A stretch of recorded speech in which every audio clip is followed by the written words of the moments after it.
共產黨的歷史課本宣傳，你千萬別看，你別看完了之後受不了又罵我啊，賣個嘴亂七八糟的。但是呢，如果你想打開世界的真實視角，今天这篇歷史小文章會絕逼給你帶來歡樂和知識。2018年4月27號，中國新頒布了一部法律，叫《中華人民共和國英烈保護法》啊，《中華人民共和國英雄烈士保護法》，簡稱英烈保護法。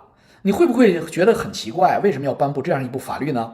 因為自古以來，英烈都是人民自發認定的，保家衛國、為人民犧牲、為國家犧牲，肯定會受到人民群眾的崇拜和尊重啊。為什麼要立法保護呢？難道還有人要害他們嗎？哎，還真有。為什麼呢？因為自1950年以後，為了提升我們的所謂的黨和國家的凝聚力，差不多每隔1-2年，中國就會推出一個所謂的英雄模範啊，叫英模，號召全國人民向他學習啊。比如說我們耳熟能詳的有雷锋、劉胡蘭、董存瑞、黃繼光、邱少雲、王子荣、張謇、焦裕祿、王进喜啊，这是大量的，我們都知道这些什麼杨根思、草原英雄小姐妹啊、麥德賢、羅盛教，對不對？那麼有的進了課本啊，有的進了電視劇、影視劇。00後可能沒人聽說過這些名字，但是我相信60後、70後、80後耳熟能詳，因為這些都是我黨多年樹立的英雄。改革開放大潮滾滾而來，進入00後的時代，江澤民、朱鎔基的時代啊，胡溫的時代，慢慢的中國人就富了。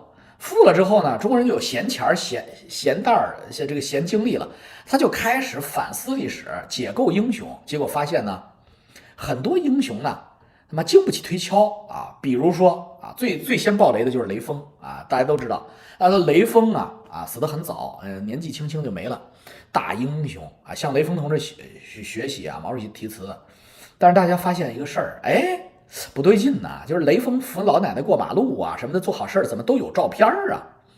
我忽然想到，雷锋的時代是50-60年代，中國沒有普及照相機，更沒有手機拍攝，更沒有攝像頭，他怎麼幹什麼都有照片為證呢？所以大家呢就開始深挖。哎，我們最後挖出來，原來瀋陽军區工程兵就是這個某部啊，就是雷锋服役的這個部門，有一個叫宣傳幹事，他叫張俊，崇山峻嶺的峻，弓長張。張俊後來承認，雷锋的300多張照片啊，有拿一扳手修汽車輪眉的，有握着方向盤開汽車的，有在被窩裡拿手電讀毛選的，這些照片都是他拍的。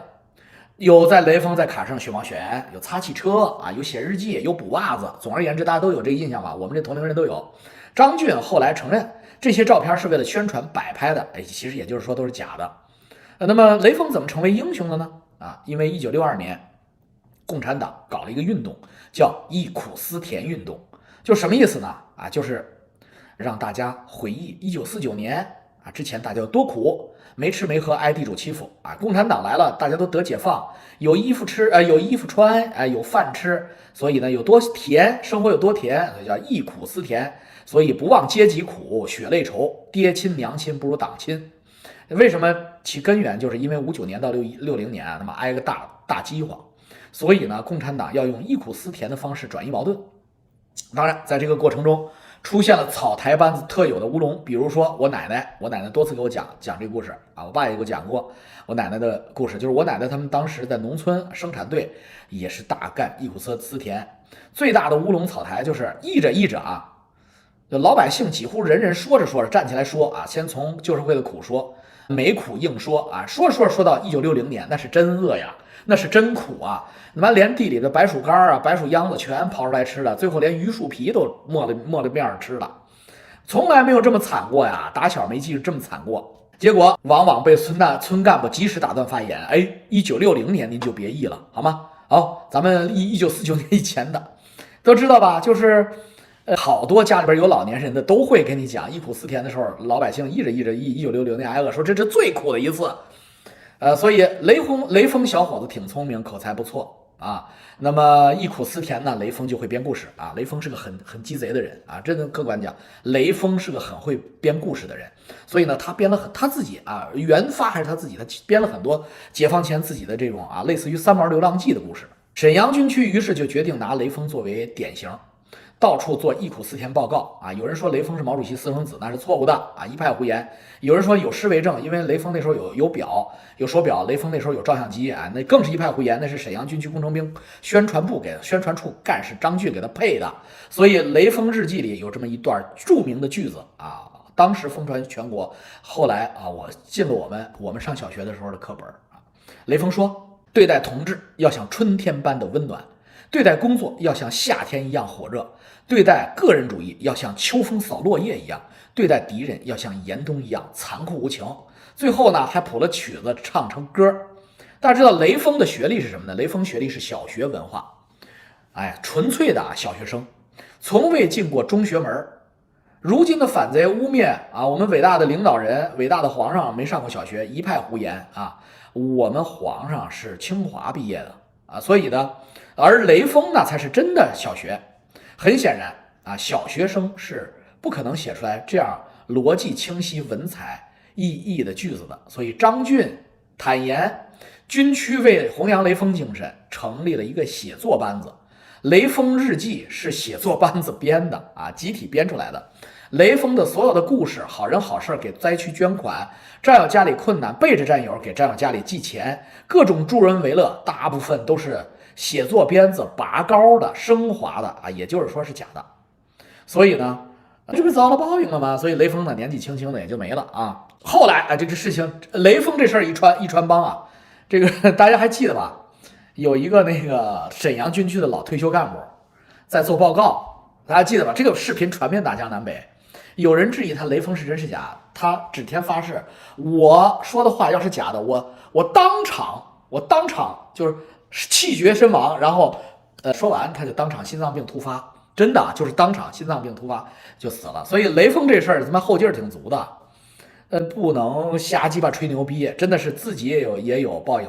那些指天發誓的都會報應，所以呢，大家要發出啊，這個時候呢，大量的理工男們啊，生物科技的男生們啊，就開始對黃繼光也提出了質疑，因為黃繼光是上甘嶺戰役志願軍的英雄啊，什麼意思呢？就是當時啊，山頭上有一個美軍的碉堡，美軍碉堡裡有機槍啊，正在對下面掃射，那志願軍戰士被機槍壓制，跑不上去，21歲的黃繼光挺身而出，說跟我來，然後拿了個炸藥包衝向敵人碉堡，但是敵人火力太猛，來不及引爆炸藥包，黃繼光一狠心一咬牙掏出手雷扔進去槍眼兒，然後呢用胸膛堵住了那個槍眼兒啊，他把手雷扔進槍眼之後，他怕敵人扔出來，他用胸膛堵住了槍眼，然後敵人的機槍馬上被他堵住了，啞火了啊！這一堵，然後弟兄們在底下一看，哇操，熱淚盈眶，發起衝鋒，拿下高地啊！黃繼光犧牲了。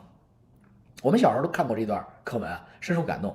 志願軍總部授予黃繼光特級英雄稱號，朝鮮人民共和國授予黃繼光共和國人民英雄，1級國旗勳章啊，從50年代一直流傳到70年代末80年代初，那沒有人質疑過，但是到了改革開放時代，大家開始質疑，為什麼呢？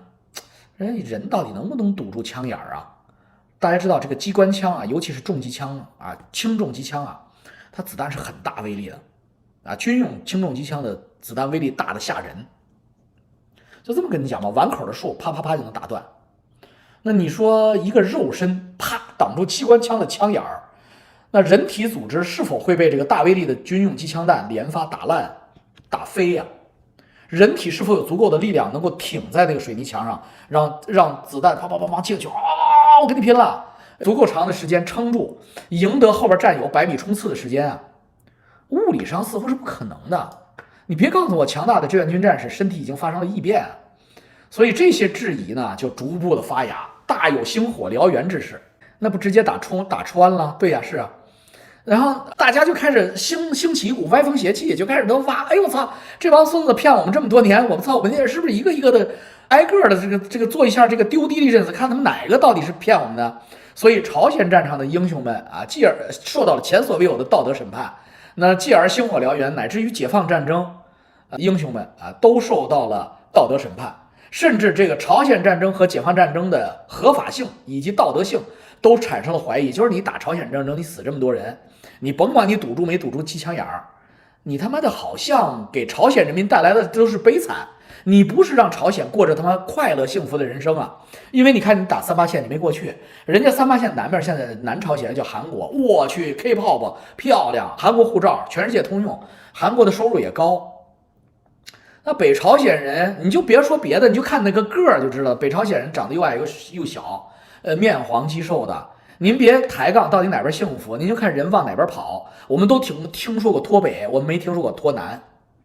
所以你他媽打這個朝鮮戰爭，你們這幫是不是去朝鮮那兒造孽去了？所以對戰爭的合法性產生懷疑啊，於是加緊起草英烈法啊，不能再這樣幹了，以至於把他們的劉胡蘭啊全都給挖出來了。所以2018年緊急頒布英烈法，哎，誰再敢胡說八道，我們有法律制裁，依法懲處啊。到目前為止，我查到網上6個人被惩處了。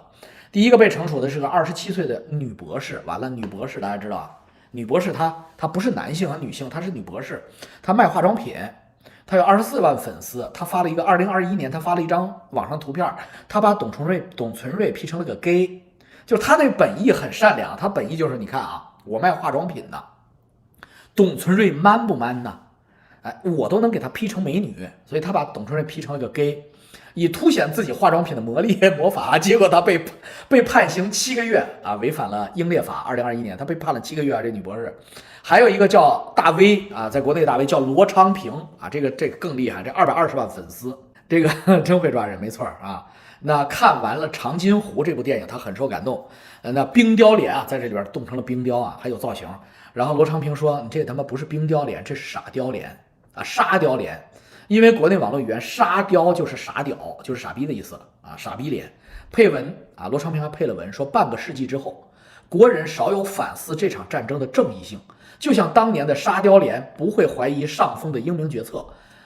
羅昌平因為這個啊，觸犯了英烈保護法，也判刑了7個月啊。在黨和國家領導人樹立的這些英雄裡邊啊，老毛親自提詞2個，一個是雷鋒，我剛才講了，還有一個就是劉胡蘭啊，胡蘭子。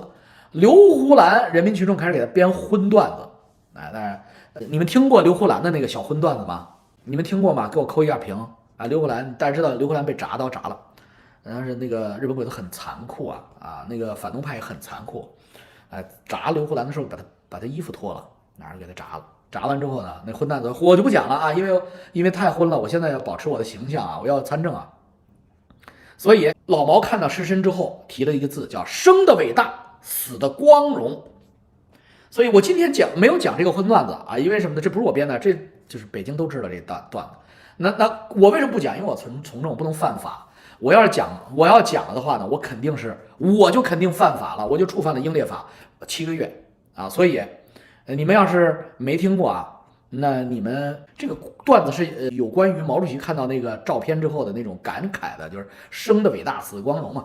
是這麼來的啊，所以文革時期有8個樣板戲啊。我開始進入主題，什麼八個樣板戲大家都知道啊，八台戲，全國8億人民8台戲。當時中國有8億人口，叫8億人民8台戲，只能看這8台戲。哪8台戲很少有人跟你講，今天老王叔給你們回憶一下，科普一下。8台戲裡邊是5部現代京劇，叫紅燈劇、沙家浜、智取威虎山、奇襲白虎團、海港，5個京劇。然後呢，2部芭蕾啊，一部芭蕾叫白毛女，另一部芭蕾叫紅色娘子軍，哎，就是腿槍的那個。還有一部交響樂啊，沙家浜也叫沙家浜，所以這叫8個樣板戲，知道了吧？不都是京劇啊，5部京劇，2部芭蕾，1部交響樂。哎，你看長知識吧，沒用的知識啊。然後故事好啊，這樣板戲傳奇，而且編劇好，唱腔好，配樂更好。傳統京劇配樂就是鑼鼓點兒，一個京胡，一個梆子啊，一個小鼓啊，這就是一個小鑼，這就是傳統京劇配樂。智取威虎山之後，京劇現代京劇8台京劇全是西洋交響樂配樂，小號、長號、圓號、巴里東、大提琴、小提琴配上之後，那個音樂一來，那完全不是那個京胡能比的。所以當年最受歡迎就是他這京劇這八個樣板戲裡邊這5部京劇。以至於很多70後啊，不要說50後、40後、60後了，很多70後目前都能背出楊子榮的這個台詞和唱段，比如說噠噠噠噠噠，那是小號啊，因為我就吹的噠噠噠噠噠噠噠噠噠噠噠噠噠噠嗚，哎，那元号啊什么的弄出来的。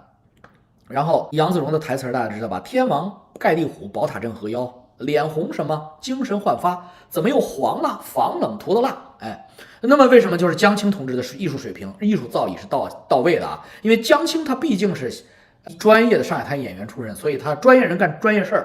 他做的這個傳統京劇啊改良，因為京劇傳統京劇太他媽慢了，你要是不是京劇戲迷的話，你看着保準睡着。所以呢，江青同志藝術修養在線，咔给他一弄，哎，大家就覺得很酷。所以呢，人人耳熟能詳，以至於《智取威虎山》這部戲成為人民群眾最喜歡的《智取威虎山》，穿林海，跨雪原，楊子榮。到前幾年，徐克還拍了一個楊子榮啊，威虎山。徐克大家記得吧？我操，那個張涵予在裡邊演楊子榮，然後坐山雕應該是香港著名老戲骨梁家輝演的。我操，我都沒演的真那麼好，我沒認出來一下梁家輝啊。好了，再見宋波。